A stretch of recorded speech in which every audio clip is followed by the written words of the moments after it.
Bonjour.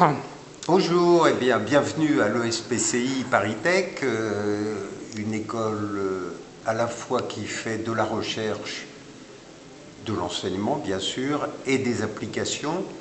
Donc j'ai été professeur dans cette école pendant de nombreuses années, j'ai dirigé un laboratoire, comme Pierre-Gilles Degène a pris la direction de l'école, il m'a appelé comme directeur scientifique et j'ai eu le bonheur de rester à ses côtés pendant 14 ans pratiquement à la direction scientifique de l'école. Alors ce qui est particulier dans cette école, c'est que contrairement à beaucoup d'établissements français, il n'y a pas de problème à passer de la recherche à l'industrie.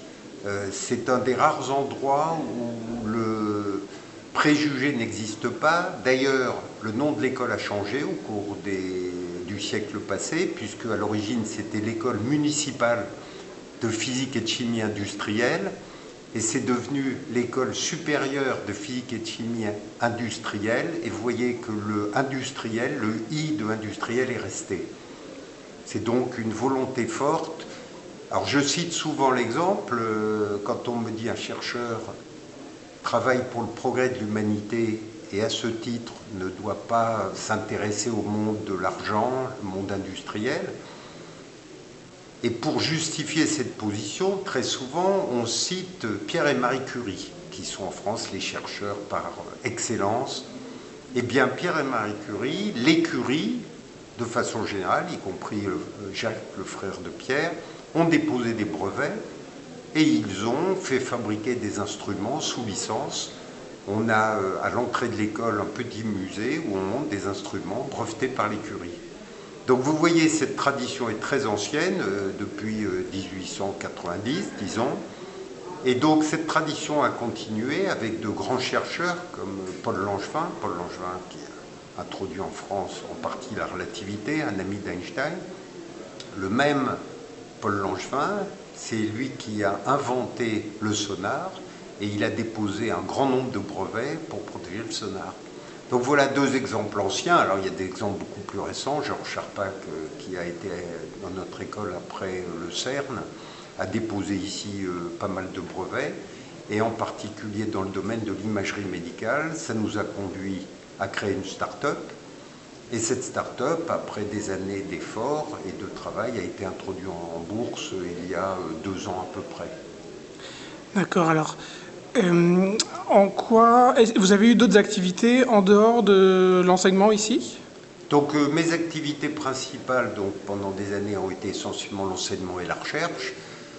En faisant mes recherches, j'ai eu la chance, et dans la vie, vous savez, il y a toujours le travail et la chance, j'ai eu la chance de rencontrer un phénomène assez mal expliqué, on l'a travaillé, et on a compris qu'il y avait beaucoup d'applications possibles.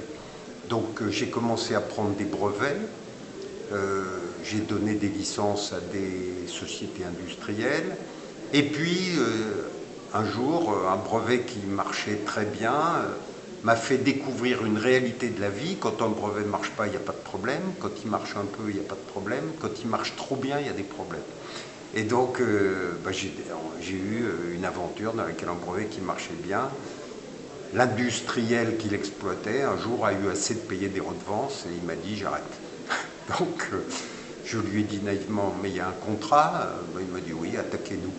Donc, je n'avais pas envie de passer ma vie dans les procès ou les conflits juridiques. Et donc, j'ai décidé que quand ce serait possible, ce qui n'est pas toujours le cas, je ferais ma propre entreprise.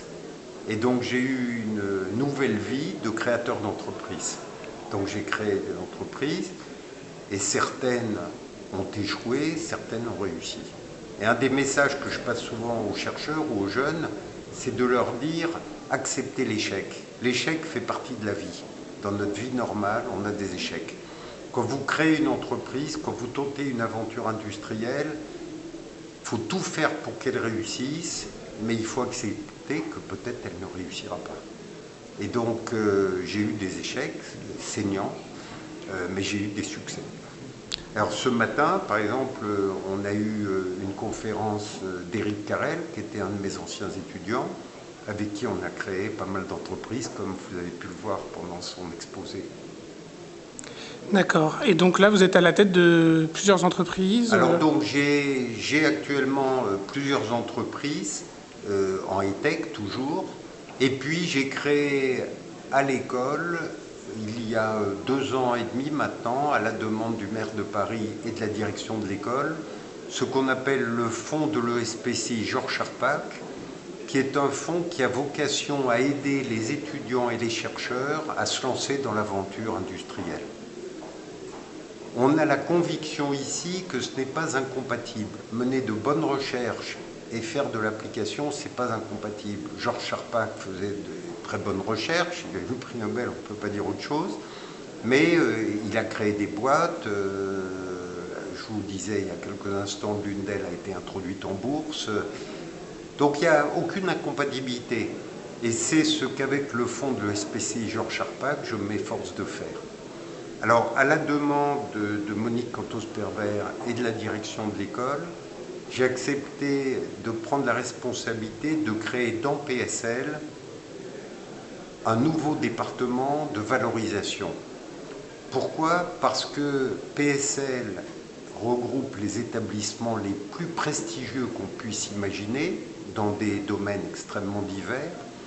Et donc, il était extrêmement tentant de regrouper toutes ces potentialités qui sont énormes dans une structure qui n'aurait pas les barrières du système français.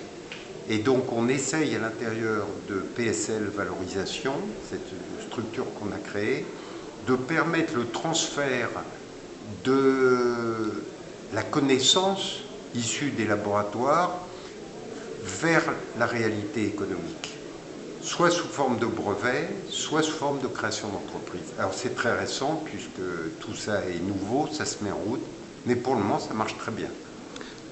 Et dans PSL, il y a sciences et il y a lettres. Est-ce que les lettres... Bien sûr, on est tout l'aspect, il y a l'aspect des sciences dures, physique, chimie, biologie, mathématiques, mais il y a le design. On est extrêmement sensible dans les produits nouveaux au design. Et donc dans PSL, il y a des compétences, il y a la musique, il y a la littérature.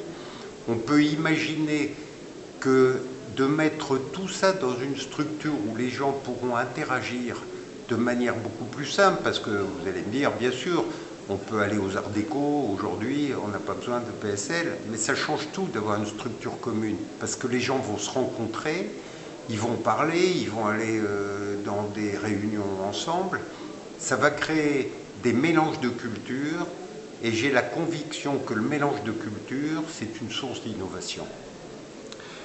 Est-ce que vous pensez que le fait de faire un doctorat, c'est un avantage aujourd'hui pour la création d'entreprise ou pour... Alors là, vous me posez une question à laquelle je suis très sensible, j'en suis convaincu. Alors, il y a des cas, je ne conseillerais pas à un étudiant de le faire parce qu'avant de lui conseiller, il faut savoir quel est son projet de vie, qu'est-ce qu'il a envie de faire dans sa vie.